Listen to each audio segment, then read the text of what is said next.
Nandito kami ngayon sa ano, sa parking na pinarkin namin yung dalawang sasakyan. Bali, stock up kami. Kapal ng yelo eh. Ayan o. Sasakyan. Ayan. Ayan. Stock up kami. Eh, hindi kami dun sa cabin na inano namin. Hindi makaakit kasi hindi 4x4 to eh. Buti na ano, yung may-ari ng cabin. Pinick up kami dinala rito sa sasakyan. Ang ano nito ngayon, kailangan hilain.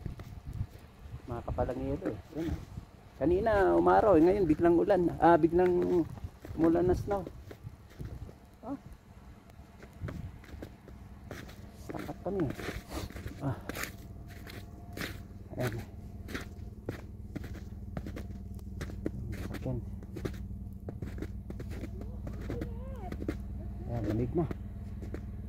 Grabe, kami na lang tao rito. Ayan.